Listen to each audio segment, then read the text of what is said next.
Hello, everybody that's watching the replay. My name is Tatum Tamia. I am the CEO of Anchored Media Studios and the host of the Blessed and Bossed Up podcast. I am so excited about tonight's live where I'm going to be sitting down with Asa Dugger and we are going to be talking about the business of influencing. We have an event coming up on November 4th from 12 p.m. to 3 p.m. at Anchored Media Studios, which is located in Laurel, Maryland. So make sure you click the link in our bio to get your tickets. And I'm excited about tonight's conversation. So I'm gonna wait till Asa comes on and then we are gonna hop right into it. Those of you guys who are joining me, give me some hearts. Tell me where you're from. Come on, let's do a little roll call here. I wanna see where you guys are from. Let me pin the caption. And as soon as Asa gets on, we can get started.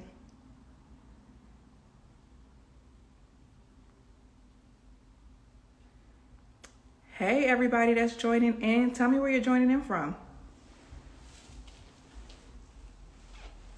Atlanta. Welcome. North Carolina, what part? Hello, hello, everybody that is coming on.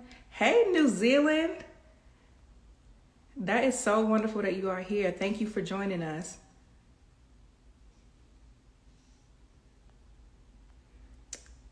Okay, I see Asa here. Columbia, South Carolina. All right. Florida, but in Dallas. Hey, Asa. Hi, how are you? I'm doing great. How are you? I'm doing good. It's been a busy day. Today feels like a Monday, but can't complain.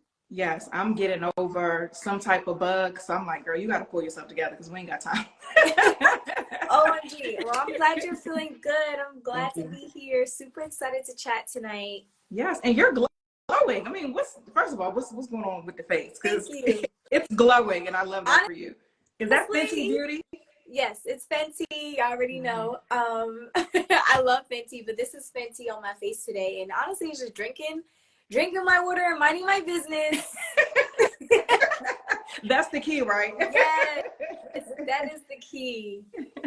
Awesome. Well, we have a bunch of people that is coming in. We have folks from New Zealand. I don't know if you saw that. Wow. Atlanta. We're international. We're global. Okay. I know. I've seen so many people messaging me saying like, OMG, I wish I could have made it, but I'm here and there. I'm like, maybe this should have been a virtual day type of thing. I don't know. Maybe we can do like a backstage pass or something like that. We'll see. My heart is always with the in-person because that way we can kind of drown out the noise, really get to know each other and get to work versus online. It's a lot of distractions and all of that, but I'll think about it. Maybe we can put something together for those who are international. Yes, and I love your background. I need a plant like that. Oh, thank you. I'm in Anchored Media Studios, of course. Yes, we love to see it. Yes. Well, let's hop right into it. So tonight, you guys, we are going to be talking about the business of influencing. I am very, very passionate about when you are getting into any type of industry, really knowing what you're getting into. When I became a podcaster, the industry was extremely new. Like the Purple app had just popped up on the phone. I was listening to a few podcasts, but it wasn't really a thing. But when I got into it and I was like, you know what, I have to commit to this wholeheartedly. And now to see how my platform has grown, the opportunities that have come, the income that has come, the partnerships that have come, I attribute that, of course, to creating great content that connects with my audience, but really understanding the industry and being able to thrive in the industry. I feel like a lot of times when we start building brands online, we just start doing the things, but not really understanding the rules of the industry that we're in. Yes. And that's why I am so excited about this event, because it's not just about pretty pictures. It's not just about the latest iPhone, what microphone you need or what camera you need, but it's about, yes, creating strategic content, but also building those brand relationships so that you can get a return on all the time that goes into this content. All of it. And I'm so excited to chat about this because I feel like most creators that I talk to just are really great at creating content, but totally like don't have the savviness in the business world or just in like the everyday communications to really take their brand to the next level. And that's what the actual tea is. Like, it's all great to have good engagement and algorithm, all those things, but if you know how to be sharp, how to be punctual, how to have a good response time, all of those things, man, that would take you a lot further. So super excited for these questions today. Yes. So let's start with you. We're going to talk about the business part, but I want to start with you. How did you get into influencing? Yeah, so honestly, y'all, I started modeling back in like when I was like 16, and I never thought influencing was going to kind of be like my journey. But when I was 16, I started modeling. I was like going to Philly when I lived in Jersey, getting into all of these fashion shows and things. And that was like my first introduction to like really being in front of the camera and getting paid to do it. It wasn't until 2020 when I stopped wrestling and was like, okay, this modeling and influencing thing is working. But when I was getting booked for modeling campaigns, I like didn't want to be identified as an influencer. Like I was like, I don't want to be an influencer. But in 2020, when the world shut down, most models ended up going down that avenue because everything was shut down. 2020 things took off for me, and I pretty much was like, okay, if I'm gonna do this, then I'm gonna identify as a creator until I actually understand exactly like the whole influencer world. And that's when I kind of started just really deep diving into it and accepting campaigns and working with brands in my own capacity. And so I just pretty much copied and pasted what I knew as a model, put it into the influencer world, along with what I learned from college and all of my degrees, and put it all together. And it's became this recipe of like now being able to work with brands like Fenty and NYX and like K-Skin and like Sephora, like, and so it's just been like a wonderful journey, and I've absolutely loved it. Yeah. So you said that things took off. What catapulted that? Like, was it a certain post? Was it a certain tactic? What made things take off for you? Yeah, so I've gone viral a few times by like just posting content that post like different pages would repost and stuff. But on Juneteenth in 2020, I was in a meeting at my full-time job at that time, and there was an argument in this board meeting around should this company post about Juneteenth or not. And I was at a table with like executives that's been in the industry for years, probably longer than I've been alive. And I was like, wow, if they're asking these questions, then there's probably people who are in these great positions who also don't know the answers to these questions. And like, I love Black history. I love Black people. So I was like, let me make a post about this. And I made a post about it, and that post went viral, y'all. Like, I mean, Ariana Grande reposted it, Jessica Alba, Jay Ellis from Insecure. Like, it was just going crazy. And I feel like that was my moment to really like showcase that like I'm not just a pretty face. I have brains too. And it made me feel like, okay, I could be a creator, but I also can show up with my intellect and do all of the things I love to do as well. So I was super excited when that happened, because I felt like I was able to just bring all of my passions together at once. So when you went viral, were you prepared for the attention? Because I feel like in today's world, it's so unpredictable going viral that sometimes you may get to the place where you weren't in position. So you have all these eyes and you're like, oh my goodness, I missed an opportunity. So were you ready to capitalize off of that and turn it into partnerships? I want to say like I don't think I was like ready as far as like the business side of things. Like I didn't really understand like, wow, this could really be a business. I could do this full time. I was ready in a sense of like, I was ready to work. I was ready to show up and do the work. But like the business side, I was absolutely not ready. And I did not realize, now that you have like all these people watching, you have to be extremely careful with everything you do. I mean, a lot of people saw all the good things happening, but they didn't see that we were getting like hate comments and like hate crime and threats and stuff, my family on Facebook. And like, you know, you have family just sharing like their lives, and sometimes they share maybe the outside of their home and stuff. So I had to have this like family meeting of telling my friends and family like, hey, I'm going viral right now. Please be mindful of what you're posting, because someone might see something, try to come for y'all. So I don't think I was like really ready for all of that attention. The good thing was that there were people who were kind of like mentors or big sis who saw that I was kind of, all this was happening, and they were able to hop on a call with me and be like, hey, like, make sure you navigate this like that. Don't let these agencies take advantage of you. Be sure to navigate the brand conversations like this. So I wasn't ready, but I feel like God showed up for me. Nice. So you mentioned showing your intellect on your platform. is that a part of what makes you different? Because I feel like now, because influencer marketing in the industry is so popular, a lot of stuff really falls into the same category. Like Yeah. if I scroll on TikTok, everybody's kitchen looks the same.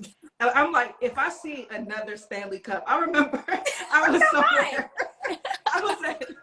I was at a gathering. See, exactly. I was at a gathering and I was like, can I ask y'all something? Because it was like 4 people with a Stanley Cup. Yeah. I said, can you please explain to me, what is it about this cup? Like, does the cup refill itself? Like, what is happening? And they were just like, they couldn't really explain it. I'm like, that is the power of influencer marketing, because you cannot tell me why a $50 cup is necessary to hold water. I just do not understand it. I know. But that's the power of it. But that also speaks to, though, just the importance of when you're becoming an influencer and you're getting your content out there, really standing out from the noise and not just being another mom influencer, another lifestyle influencer. So what was your approach to that? Is it you showing up with your brains as well as the content, or was it some other type of strategy? I really think it was me showing up with the brains, but also with my faith, because when I first started modeling and doing all these things, at that time there weren't a lot of Christians who were like breaking into the industry, because they were afraid that if they did too much beauty content, that it was going to be seen as them not embracing their natural beauty from God. And then there was a lot of conversation around like,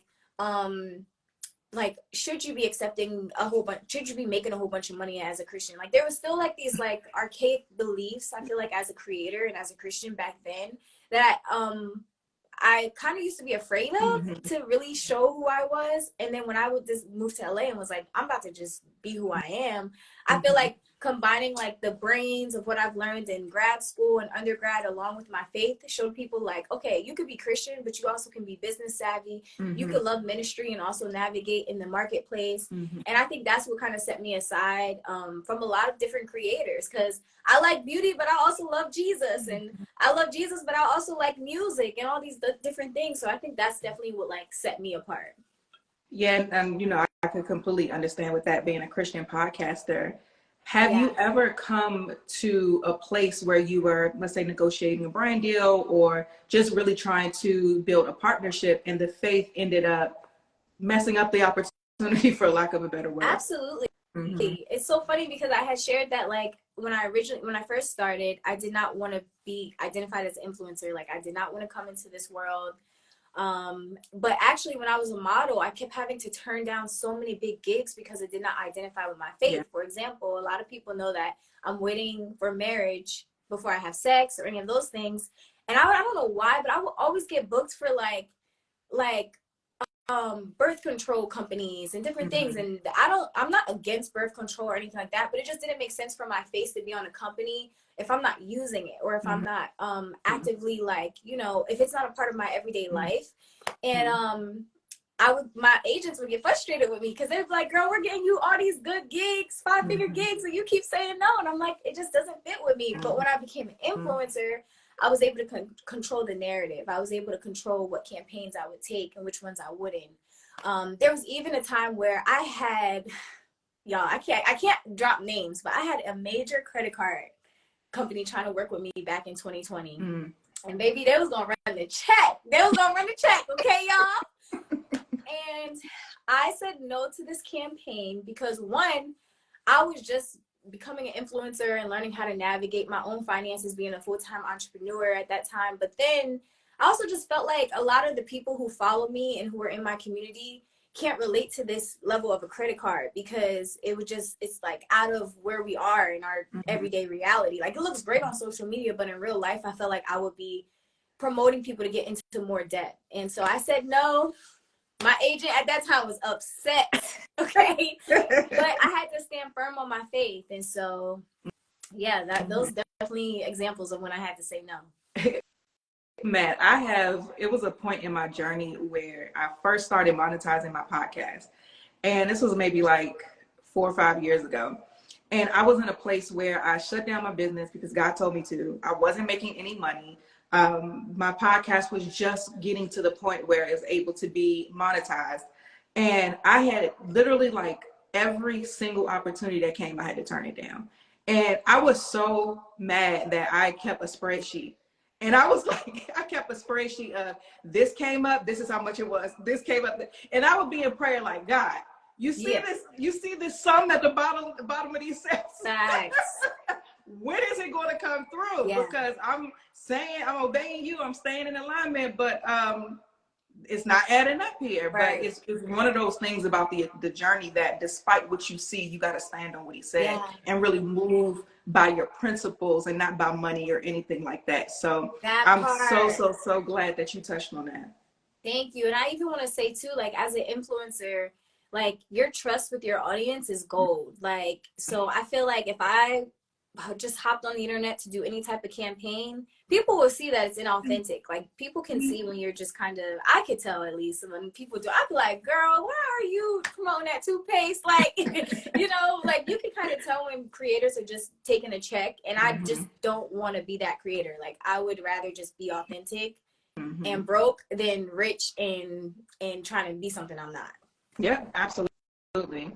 So you mentioned pairing your education with how you go about influencing. How important do you think that education is? I'm of the belief system, because I know in today's age is all about self-taught.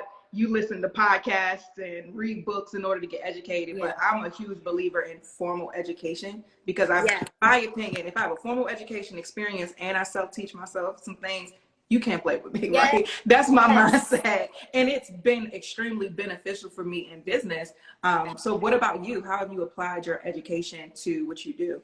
Wow. Like, I always say, I feel like God always knows best, because when I was in school, I originally was going to school for journalism, and y'all, I was good at journalism, but I did not love it. Okay. The people who've been following me for the longest knew, like, I was getting so many gigs and stuff, and I was like, I can't do this because I don't love it. But I was like secretly, I would say, flirting with the idea of influencing in college, and I would like write papers about influencing and stuff. And one day one of my professors pulled me aside and was like, you know, this is like, you could be a business, right? Like she was like, you know, you could really do this. So after she kind of had that conversation with me, Dr. Valerie, she still supports me and be all my posts to this day. I started like building out a business plan and stuff, while all my homework assignments in college were around like me as a model / influencer. Okay. So I got to kind of build my business plan and build a marketing strategy and all that stuff in school. And that honestly helped me, because I had textbook knowledge along with my passions. Like I was like, okay, like if I like makeup, like how do I actually like communicate that on the internet? And I was able to maybe use a test or something that we did to bring it all together. So I would say that it is super, super important. The education piece was super important. I got my master's degree from Rutgers University in strategic communication. And I feel like that program, child, it was hard. But it showed you how you have to prove yourself, how you have to be able to like stand firm on an idea, how to do research, like how to understand numbers. And I think that helped me a lot. Like, okay, I might put out this beautiful content, but if I don't get the analytics, I need to figure out how to repurpose this content to get the numbers, to get the campaign. So I feel like the education piece is so important. I kind of miss school. I don't want to go back to school though. I don't want to go back. But being self-taught, I feel like is great, but it's a lot of work in itself. And sometimes just being taught it helps take off the load. And that's why I encourage people to show up to different events like this, because you might be looking for something for 5 hours that we could teach you within 2 or 3. So exactly. And y'all, we're not saying that you got to go get a master's. No. We're just letting you know that when you come to this event, that we know, or Asa knows what she's talking about, and I'm gonna chime in as needed.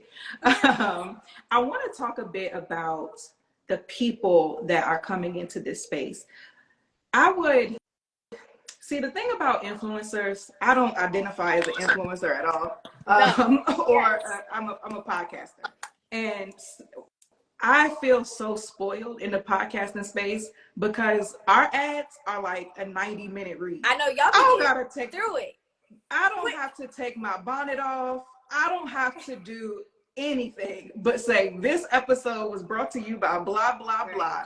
I don't even have to create more content, because that ad can get taken out and replaced with another one on that episode that I've been already recorded. So I'm spoiled. Yeah. So when I see like in this social media influencer space, it's so much work. Even with podcasting, there's no comments for people to say anything. They might leave a review, but that's not as likely. But there are no comments or ways for people to talk back. I was talking to myself and posting it on the internet, going about my life, right? But with social media, you're posting and opening yourselves up to the opinions of people. And I know for those who are coming into this space, that can be very, very intimidating. Yeah. So what advice would you give someone to really overcome those fears and the intimidation of showing up as a creator?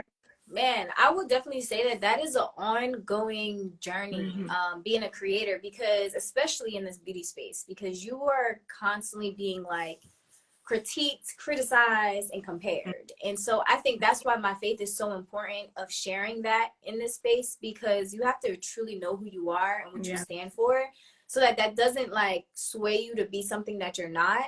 And I even shared this on my stories last weekend, like how I was told that I couldn't, like today, like first of all, I surpassed my campaign revenue goal for 2023, and we're only in October. Thank you. Give her some hearts, y'all. Give her some claps. Thank you. And I was told like often that like I wouldn't be able to do these things unless I had like a super high engagement, and I had to have 6-figure following and like all these other things.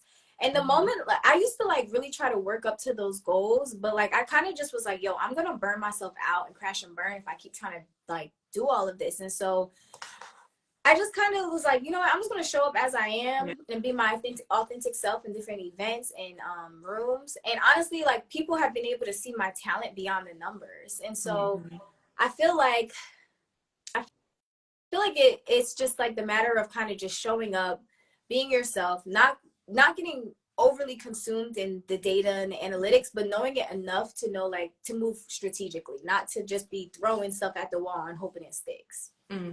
So how do you deal with that though? Okay, I have to be mindful of these numbers, but the numbers can't drive what I do because I need to be authentic still to what I'm showing up to do. But how do you balance that? Because it's very easy for you to see I'm not getting the engagement, I'm not getting the follower increase, and start to get discouraged. How do you deal with that internal battle to keep going? Well, I cry. Okay, I'm a huge advocate for crying. Like if you're upset because something you put your heart and soul into doesn't work, I'm like all here for like allowing yourself to feel the emotions. I also have I feel like a creator support group, and then I have like my friends, and I feel like having community is so important because they'll remind you like, girl, Instagram may not ever catch up to where you are in real life, and you have to be okay with that. I think for me, like, it's just a matter of allowing myself to feel, but waking up and be like, okay, I'm gonna try again. And I'm gonna try again. And I still tell brands, I'm like, listen, I might not reach y'all, you know, requirements for this campaign, but I'm here and ready to do the work. So when y'all ready, I'm ready. And you'll be surprised at the brands that circle back and be like, okay, come on, here you go. Here go your check. So I think I just keep allow myself to feel. I cry, let out the emotions. I get up, try again. And then I also am like a recipient to feedback. Like there's brands that say all the time, like, you know, we want to see you posting this content more. And I'm like, okay, I need to do this more. So I'll do that. Or I just be like, you know what, that's just not me. I'm just not going to do that. Yeah, I think it definitely varies per person though, because dealing with like, I would say like the truancy of the industry, of the numbers and all that stuff. Some people are gonna like, that's gonna empower them, and other people are just gonna be like, well, what's the point of keep trying? You know, but I see people's stories, and I'm always like obsessed with like people's testimonies and things, and that helps me just keep going and keep creating, even though it may not always work out how you want it to work out. Yeah, just really feeding the faith versus feeding the fear. Yeah, and it's what I'm super hard. Like you might just show up once for the month, at least you showed up. Yeah, I've experienced that even with podcasting. Like, what is going on? I know that I'm showing up and I'm saying exactly what I need to be saying. Nothing has changed. Like, what is happening? And in those moments, even for me, if I feel like it's impacting me, I just stop looking. Yo, that's a fact. That's, oh my God. And stop looking is like low-key wisdom too, because in Q3 actually, I was getting scared because I was like, wait a minute, like we started the year off hot with campaigns. Like I was doing good. And in Q3, everything just like stopped. Like it was just a season of stagnation. And I was like, whoa. And I was emotional, overwhelmed, upset, angry, all of the things. And looking back, I understand why, because Q4 has been like insane, like just so much stuff. And one of my friends, I learned from her, Amani, she's the founder of CultureCon. She says that the waiting season is permission to play.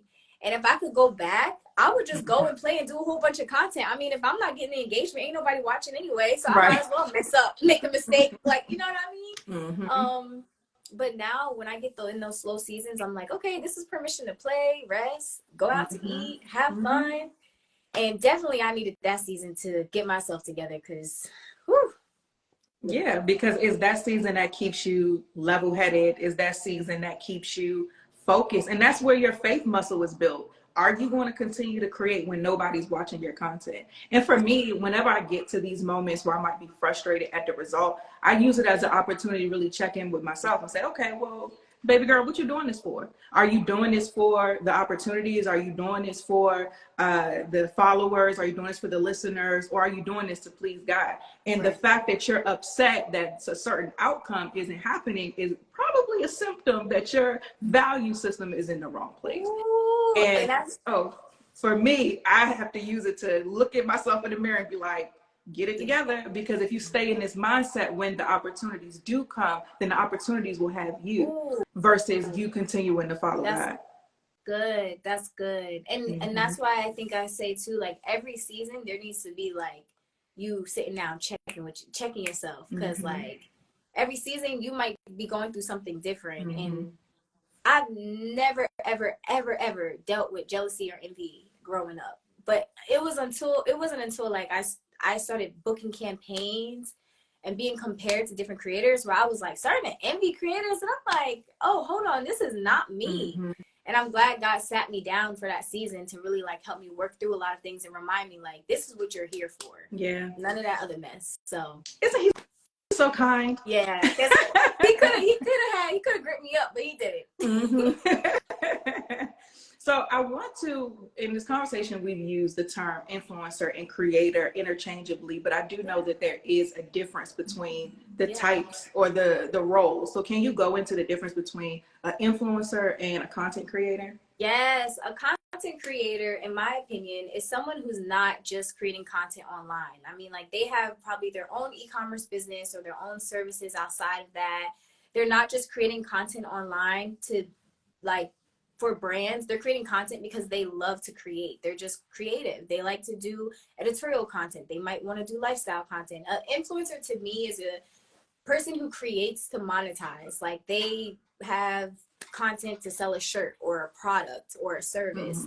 I feel like most influencers are content creators, but then some influencers just want to be influencers. I think it's very important to specify which one you are though, because if a brand comes to you and expects you to convert $10,000 and you're like, I'm really more focused on just like making beautiful content, you need to communicate that to them so that they don't go outside being like, dang, we wasted our money on this creator. And then in that sense though of being a creator, that's when user generated content comes in, right? So instead of creating for your audience, you're creating for Neutrogena to use on their platform. Yeah, and that it could be UGC content is really like just taking off. I mean, we see that on TikTok and all the other platforms. But most of the times content creators are the creators who are creating the UGC, having fun, doing their thing. I feel like I always say I'm the fun cousin on TikTok. Like y'all are not going to get what you get here on TikTok. You just not. I love it. So I want to talk a bit about those who are in this space, because I like to really get to the heart and minds of people who are coming into this space, because I believe that internal noise, that comparison, that self-doubt, all of these things that the enemy plants to really psych us out keep so many people from what God has for them. So what would you say to the person who is like, well, I don't have the right aesthetic. Like I don't have this beautiful home to shoot content in. I don't have these nice things to shoot. My kitchen doesn't, I got a white refrigerator or whatever the fuck you say it, right? I got a white refrigerator, like whatever the case may be, where you feel like I don't have the foundation to be able to really be successful in this space. What would you say to them? Would say to create anyway. I love watching like non-traditional content on TikTok where like there are people who have a white refrigerator that be like, here I am, I don't have all that fancy stuff, but I'm still showing up. And that content actually does very well because it's very relatable, right? I personally, like my last apartment was not like my apartment that I just moved into. Like it was super old school, like wooden cabinets. Like I felt like it was not up to par the way I wanted it to be, but I made the best out of that bad boy. I made a little corner that was aesthetically cute. I don't know, I had a certain time between 3 and 5 o'clock. This is when the sun is hitting. I'm gonna create content. I'm gonna buy some fur to make it look nice. Like I just kind of worked with what I got. And so I would highly suggest people to just use what you got, because I believe that like when you show God you can like do with what you got, he can trust you with more. And I always think about, I feel like God really convicted me of that. I kept saying I'm not going to create because I don't like my apartment. And then I feel like I was reminded of 2 fish and 5 loaves, where you trust God with just a little and he can multiply it to be a lot. And so I was like, you know what, I'm gonna just stop being afraid and stop caring about what people are gonna say and create content. And I made a lot of money just like showing up as I am. And fast forward, like God blessed me with the place I'm at now, which it has the marble counters and all those things. So like I feel like when you don't have it all, that's okay. And actually like make that a part of your content, make that a part of your story. Don't try to be something that you're not. But also too, Amazon got everything you need. Okay, as far as like backdrops and lights and things. If you want to like just make a little, if you want to make a marble counter, you can these days by just getting some, you know, wallpaper or something. So get creative. Nice. So let's talk about the event a little bit. I'm really excited about this workshop. So for those of you guys who are just joining, we have the Business of Influence event coming up on November 4th from 12 p.m. to 3 p.m. here at Anchored Media Studios. And this is an interactive workshop. We are not going to sit here and lecture you for hours. This is an interactive workshop about the business of influencing, so that yes, you can create, and we're going to talk about creating these beautiful content, creating these beautiful communities with your content, but also how do I leverage that? So let's talk a little bit about the influencer marketing industry. So what are some changes that you're seeing in the landscape right now? Ooh, changes that I'm seeing. I think that brands are looking for creators who want to work with them beyond monetary like exchange. For example, there's a brand who is very well known in Sephora who wanted to work with me and didn't have full budget, but you know, we had kind of built a relationship. They were sending me a whole bunch of products that I loved, and after a while just organically posting them, they circled back and paid my rate not once, not twice, like 3 times. Nice.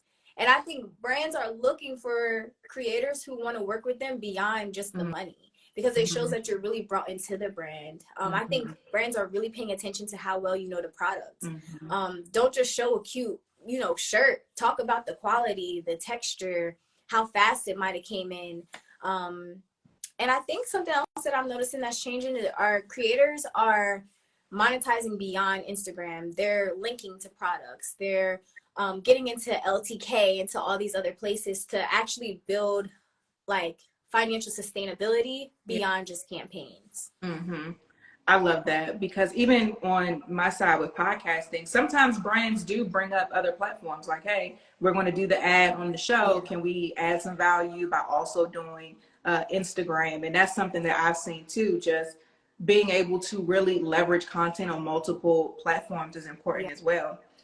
Speaking of content, though, one of the things that we're going to discuss at the event is strategic content. So talk about the difference between just creating, so hey, here's a day in the life, I ate breakfast, I got my Stanley cup, I went to the gym, versus really sitting down and being strategic about it so that you can maximize it. Yes, I always tell creators, like, you always want to be strategic with what you're posting. And that means like if you want to do a get ready with me about your breakfast or your morning routine, like if you're going to showcase Stanley, check to see if Stanley has any upcoming sales coming up, because you want to make it relevant for the brand so that if they want to repost it, they'll be able to repost it.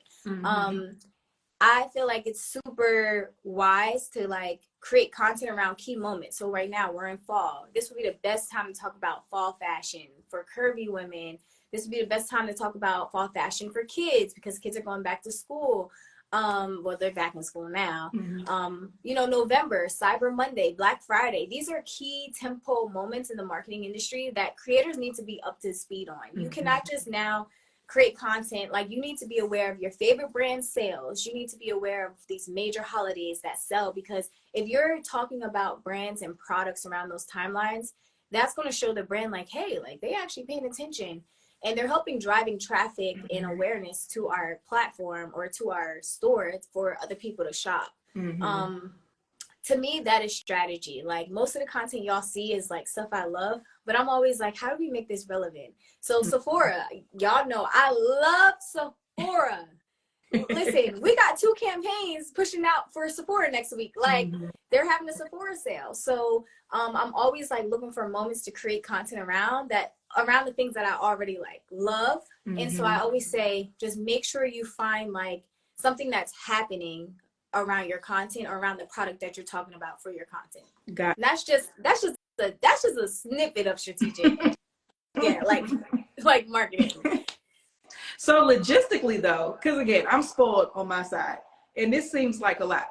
So how does one really be able to do that? Is it once a quarter, I'm gonna sit down and look at the calendar, or at the top of the year, I'm gonna see what the calendar looks like, and then I'm gonna plan around that? How can someone really be proactive versus reactive about their content strategy? Well, you could be proactive by sitting down. Like, this is what I do. You know, I'm gonna share a little something. I always, like, each quarter I share like what are like major moments that are happening. So in Q4 we know that it's Christmas, Cyber Monday, Black Friday, Thanksgiving.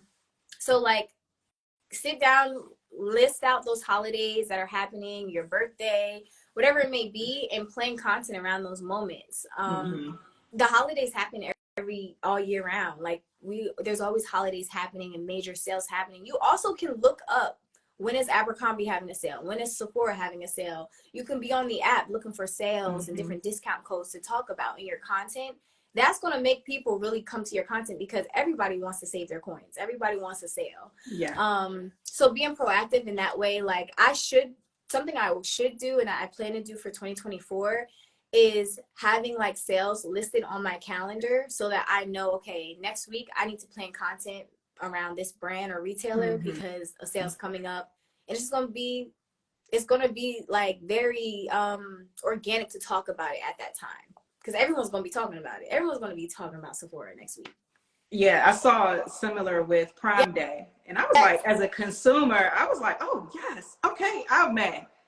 Yeah. Y'all set me up. I was not ready for how the influencers would come this year for Prime Day. My car running over. Came crazy.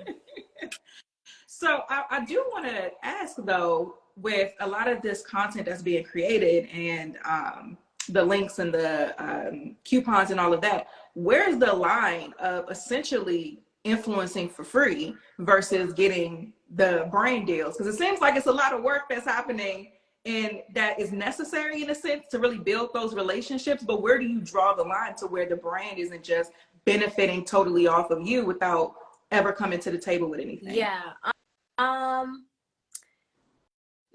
It really depends on how eager you are to work with that brand. I mean, I've been talking about Fenty since 2021 or just using their product and posting about them. And I just landed like my first paid partnership with them this year. So I would say draw the line when you can see that the brand is clearly not engaging with the content. And then also, if you've had conversations with the brand and they keep saying they don't have budget or they don't invite you to events, that's when you draw the line. Because there's a few brands that like, y'all, I'll give you this one example. Girl, there was this vitamins brand. If y'all know, y'all know. I was tagging them on my stories, and I could not believe how much money I converted to them. I didn't know I was converting until I logged into the dashboard one day to order my vitamins. So I put together this whole pitch for them, like, hey, we should work together. I converted this much money, and they did not want to work with me. And what did I do? I stopped linking to them, and they kept emailing me, hey, like, join this program and we'll send you free vitamins. I said, I don't want vitamins. I want a check. I converted over this much money for y'all. Y'all better run me a check, okay? Yeah. And I just stopped. And so I think that when you notice the brand isn't engaging, not liking, not commenting, those type of things, that's, for me, that's the line. And that's something important that you said too, though, that I think people, it seems like this is kind of like a necessary evil that sometimes it just doesn't work out. Yeah. But something that you said that I think is important for those watching is making sure that you are paying attention to your conversions. And because attribution with any type of marketing campaign is important. Yeah. Marketers, you know, the people who work for the brands want to know, if I pay Asa, how much money can I make? Like, how attribution just means how can I attribute a sale to the specific source?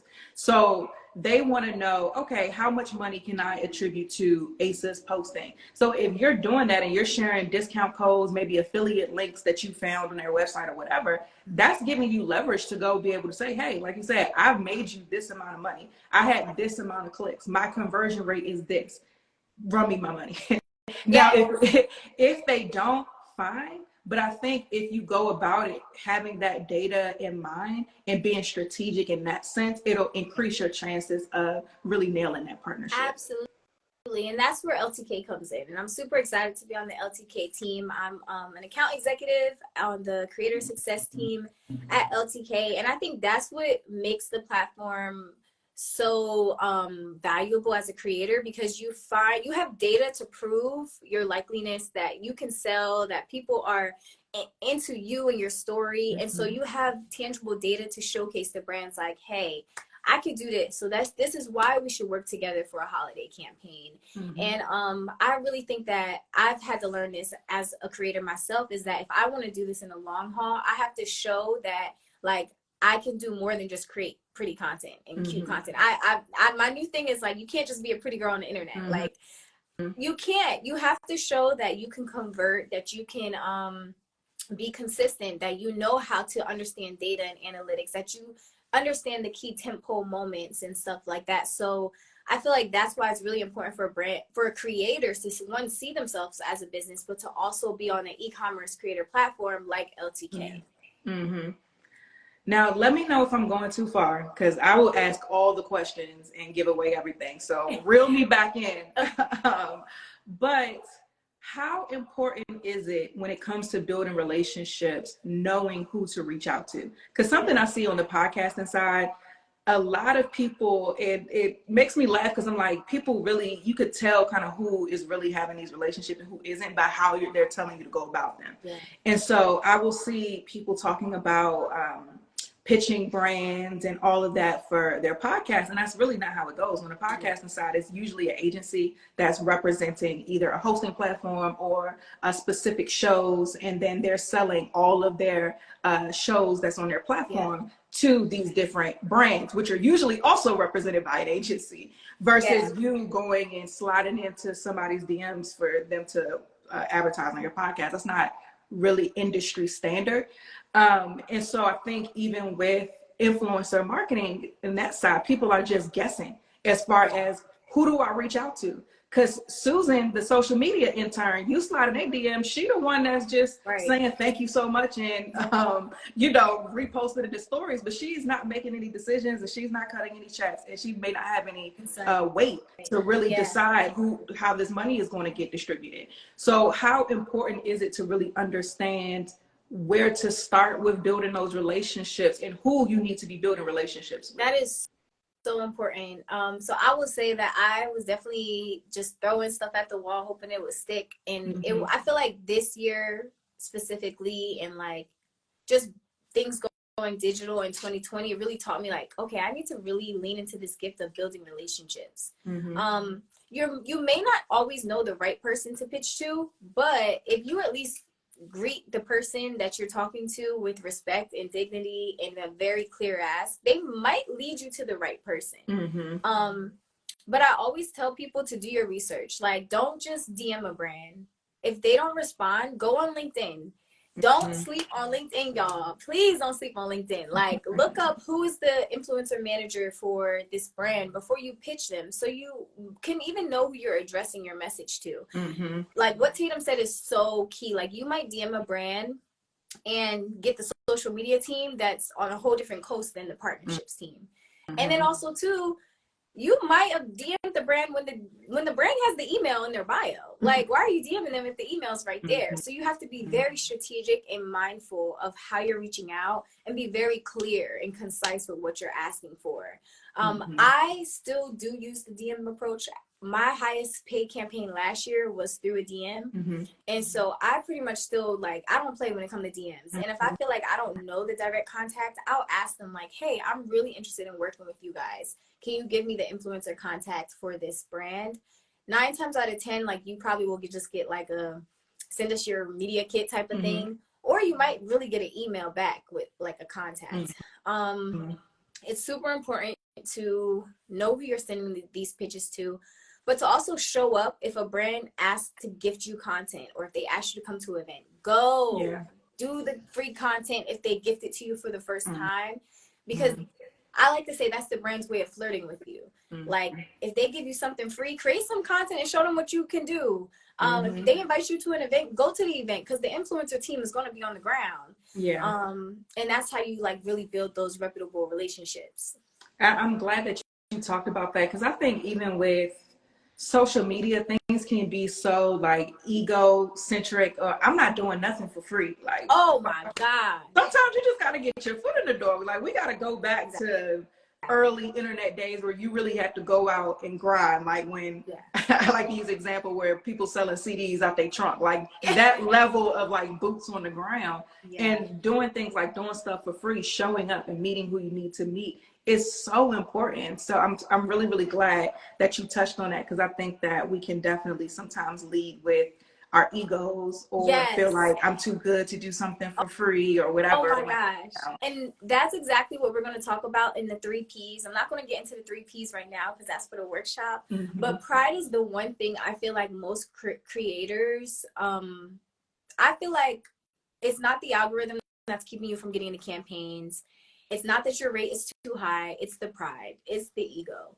Because a lot of creators have this sense of entitlement and idea that I have these amount of followers, I've done this, I've done that, I deserve that. And it's like, when you already come with that approach, that pride can be a stench, honestly, and can turn a brand off. And so I always say, like, this year, I casted down my pride. I was like, I might do a campaign for $300.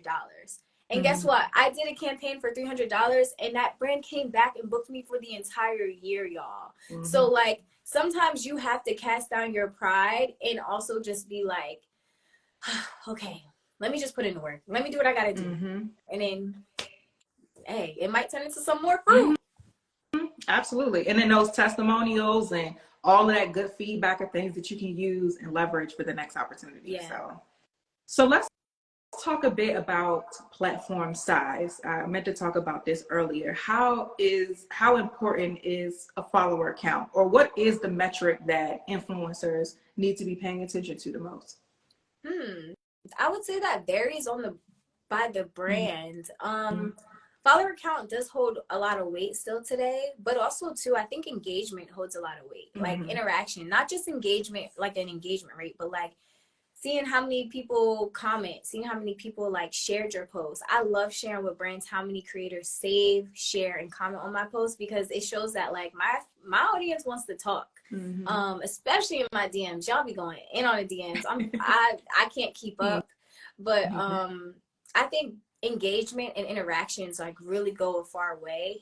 Follower, yes, but I also have met creators who have 2,000, 3,000 followers and have booked bigger campaigns than me just because they have high engagement.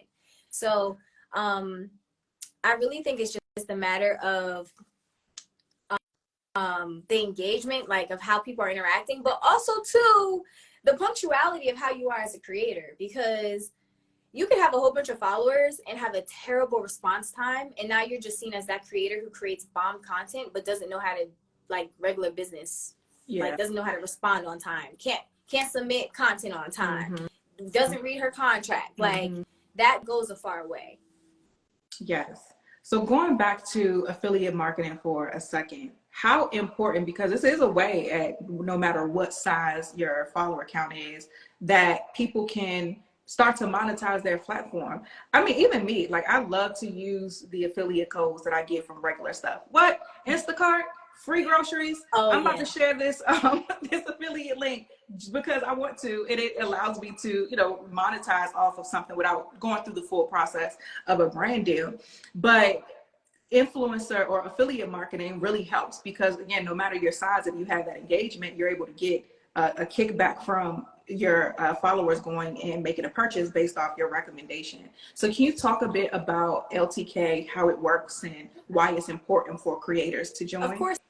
So actually at LTK, we don't identify as an affiliate marketing platform. We identify as an e-commerce creator platform. So we do so much more than affiliate marketing. Like, we're not just, you can do more than linking. Like, you can book campaigns with us. You can get, you can make money through licensing and boostings and all of the different things as a creator. So we try to steer away from affiliate marketing because we want to show creators that there's so much more than making money outside of links. And I would say that the platform is really great because, one, there's an app where you can post your content. There's millions of shoppers already on the platform. So you don't have to convert your audience from Instagram, TikTok, YouTube over onto the app. You just have to post consistently for shoppers to find your content and to be able to shop the things that you're already probably talking about on your other platforms.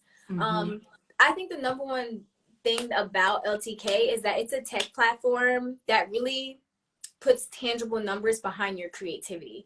Like, you could show how many clicks you're getting. You could show that, you know, you could sell lip gloss. Like, I don't know why, but like, I sold these, like, child, I didn't even think nobody was worried about these blue light glasses. Like, it just shows that, like, you're just more than someone who can just, like, pop up on the internet. But I also love that the moment you keep linking to Abercrombie, or you keep linking to, you know, Sephora, you can then use that data to go back to our team at LTK and say, hey, I want to be booked in this campaign. Can you show them our data? And that's how you can be making money through links and through the campaign. So I think it's like absolutely so important for creators today to get onto a platform like LTK if you want to see longevity in this business world of being a creator. Nice. See, I didn't even know that. Shout out to LTK for expanding and really being able to help people multiple ways. And I think that is so important because when influencer marketing really became a thing, however long ago, it was all about the Kardashian Jenners and everybody having 1 million followers. But really regular, everyday people are building these amazing platforms. They're building these engaged audiences, and they're able to make a living in this space. And that's why I'm so passionate about this event, because I want other creators to have the freedom of their time to be able to create, to be able to connect with people, to be able to do what they love without having to, you know, be broke, because it's so much money to be made in the influencer marketing space. And year after year, we were posting some stats on the Anchor Media Studios page where year after year, the industry continues to grow. It continues to evolve. And then studies are even showing that companies are still increasing their influencer marketing spend. So what would you say to an individual, though, who feels like it's oversaturated? Because I'm dealing with this mindset thing again, because we have to keep checking it. Because you know, once you get excited and ready, the enemy's trying to plant them little seeds. So what would you tell the person who is feeling like, okay, it is oversaturated and I don't know if I could come into this space and really succeed? I would say, like, when we go into Walmart or Target and we go buy bread, we see all of them bread brands in there. In the same way that all the bread brands are up on that aisle, it's the same way with content. Someone's always going to be there to consume your content. And I would say show up anyway and try to differ yourself from the people who are already doing what you're doing. Whenever I go into Target or Walmart, I always, like, remind myself like, yo, there's really 5 different brands for these green peas. Like like you have to remind yourself there's so many different options out there, and see yourself as a different option for someone to consume your content. And I love that you pulled up data, because I actually have some data here that I want to share when it comes to how lucrative the industry is. Because when I first started influencing and modeling, I didn't believe that people were out here making this type of money. I was like, I want to see it. Like, I gotta see y'all bank account, okay? Right. Send me $20. Like, but this is the data I have right now, and this is shared from LTK.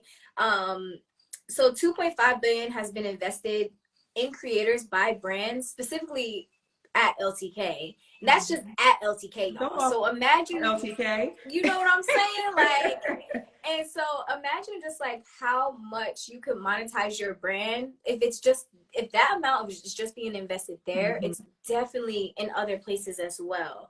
Another thing that we have is that there's 30 million people who are shopping on the platform at LTK. 30 million people who are just there shopping. They're not creators. They don't care about a filter or none of that. They're just on the app because they want to find out what's the next shirt that they can wear. I think that is really important too, to know that not every creator is on Instagram.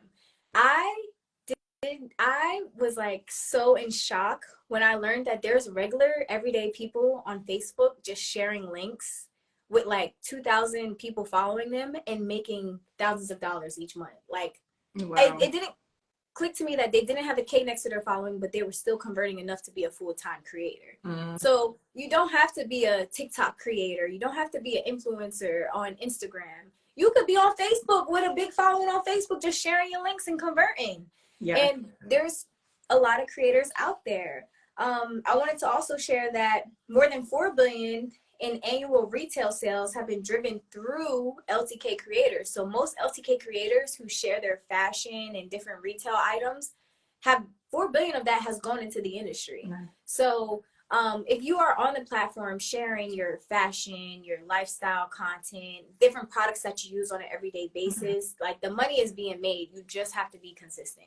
Yes. Last thing I want to add before we let people know about this event one more time. I see that a lot of agencies are coming to play, influencer marketing agencies, where they're this middleman, they represent influencers, and then of course they negotiate deals with the brand.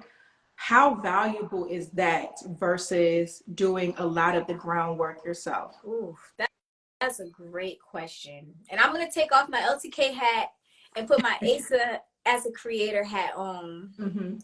I would say it's valuable, but again, it depends on where you are as a creator. Like, I've had an agency, but I've seen more success without an agency, just because I have a certain type of standard that I want to operate out of. Like, I operate from biblical standards when it comes to my business, which I had shared earlier in this call. So for me personally, that doesn't always work with the different agencies that I once worked for. But if you're a creator who literally cannot keep up with campaigns, and like you can't keep up with pitching, maybe because you're a mom or because you work a full-time job, agencies are so helpful, because they do the groundwork for you, and all you have to do is show up, do the content, and probably pop into meetings from time to time. It's definitely not a requirement these days though. Like, you can pitch yourself, you can negotiate yourself, you just have to educate yourself and have conversations with other creators to do it on your own. But if you don't have the bandwidth, I highly recommend an agency. I would just say grill every agency that comes your way. Like, ask questions, interview them, ask them why do they want to sign you, because some agencies are just out here to get money. They're more brought into who you are and what you could do for their agency rather than who you are as a person. And I would say too, and just in my opinion, that it will be good to start out on your own. I personally feel like you should know how to do everything before you have somebody else. I agree. You got to know how to make sure your stuff is together. But also, you have leverage once you reach a certain place, to where if you have these engaged audience and you're really adding value to the agency versus them kind of more so having most of the power, then you can really stay 10 toes down on, hey, I'm not doing that. If you have an issue with it, you'll really lose significantly by losing me. So you can really come to the table with a level of bravado, you've already taken the time to build your platform. Because like I said, them not showing up for you is losing them money, and you're going to be fine because you have your people and your audience that is going to ride with you. Regardless. Mm-hmm. Yes. That is such a great insight. Yeah. So tell everybody who is watching what they can expect at this event. Is limited seating, so let them know why they need to go ahead and get them tickets yesterday. Yeah, y'all gotta go ahead and get your ticket, because I think that when it comes to teaching the business of influencing, I'm 10 times better in person, because there's just some things that you need tangibly, that you have to see visually to learn and to understand and grasp. Mm-hmm. So I would say get your ticket, because my idea for this is to teach you whatever you need to know and to grasp, so that in 2024, when January hits and you set those fresh new goals, you already know what you're going to do. You're not waiting until January 1st to plan your goals, to execute them. We're starting in November, and by January, baby, them pitches going to be out, and hopefully you can land some brand deals when everybody get back from New Year's. You know what I mean? So I would say, like, we're being proactive, planning for 2024 by having these conversations now, by understanding, okay, if I create pretty content, like, how do I keep my business in order as well? Like, it's real cute to make all these money from these campaigns until the IRS calls talking about you got to pay taxes. Okay. So, like, we're going to talk about, like, not too deep, but go into, like, what things need to be in order, so that when a brand does come with your full rate, how do you even navigate that? How do you navigate negotiations? So I would say get your tickets ASAP, because we're going to have, like, visuals there for you to see. There will be dialogue where we can talk, stop, ask questions. If you have campaigns that are currently in communication that you need help with, I'm here to give it whatever advice and insight that I have. And I just feel like it's I feel like this is, like, just having access to people who are passionate about the industry, but will also be able to give you that tangible resource, rather than being through an email or a Zoom conversation. We don't get too many of these type of workshops, so you got to tap in. Absolutely. And we didn't even touch on this. Shame on me. I was so into the the conversation. How important is it utilizing a space? We mentioned before how, sometimes you may not have the look or feel in your home or wherever that's beneficial. How important is it to use a content studio or co-working space like Anchor Media Studios to set you apart? It is so important, y'all. When I was living in LA, one of the reasons why I started going to co-working spaces is because I didn't have, like, the type of apartment that I felt comfortable sharing. Like, and also I lived in a studio, so I didn't want people to see where I was sleeping and all that. Yeah. And one of the things for me, I started going to a co-working space or to a studio to create content, because one, it pushed me to get out of my comfortability. It helped me discipline myself. If I'm going to drive to a studio, I have to make sure I have all this content planned in advance. And then it just gave me the aesthetic that I needed for my content to really pop. And so you guys might see some of my content from LA that actually was not in my apartment. It was at a studio that looked like an apartment. And that's the content that helped me book paid partnerships this year with Walmart, Skims, Knix. Like, I truly believe that if I didn't invest in working in those studios, I wouldn't have landed these partnerships, because certain brands do want certain aesthetics. That's just what it is. But that doesn't keep you from being able to create. So I 10 times, like, suggest creators to get a studio space to create content, but to also work from and to network and to meet other creators and other business people.